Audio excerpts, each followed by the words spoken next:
This process pig is done with Sumi Ink. The reason I chose to make a pig out of this medium is because in my art room I found all of these containers and black bars, and I wanted to know what they were. So I looked it up online and found out a little bit about them.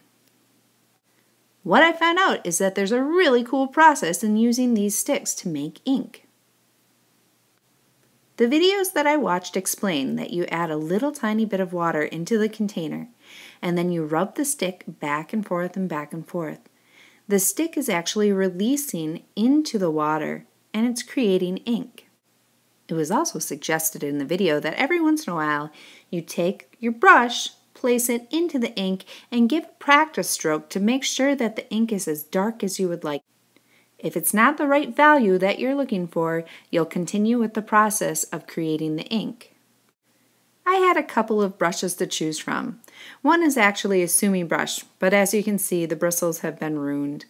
So I'm using just another brush, a watercolor brush, that I had available to me. I load my brush up with ink, and then, from what I could see on the internet, I take and make long strokes using the tip of my brush. I could change how thick or how thin the line was by the pressure that I put onto my brush. If I held my brush very light, it became a very thin line. But if I pressed on my brush just a little bit more, the line became thicker. I used minimum lines to create my pig. That means I just used a few. See, I didn't create this pig using a lot of details. I just used the most important lines to create my pig. Another thing I found myself doing is going very slow when I was using the Sumi ink. See, with ink, you don't get a second chance. You don't have an eraser for ink. I noticed in a lot of the artwork that I was looking at, there was not a signature at the bottom of the page. In fact, there was a little red square. This red square is called a chop, so I decided to make one of my own. Here I'm using a piece of foam. You can see that I wrote my name, Nick Hahn, up above, but if you look really close, you're going to notice that my name is backwards. I'm doing this because I plan to print this onto my piece of paper. Anytime that I print something, it's going to turn out backwards.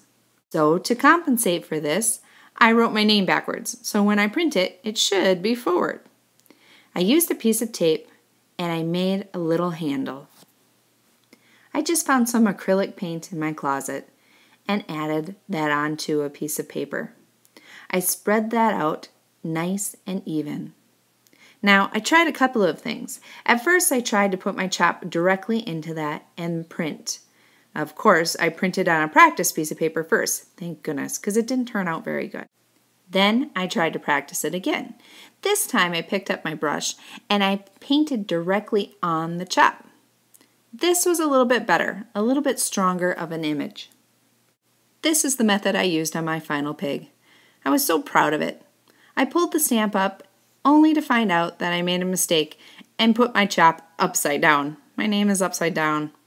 Oh well, I still love my pig. I'm happy with the results, and it was a really fun process.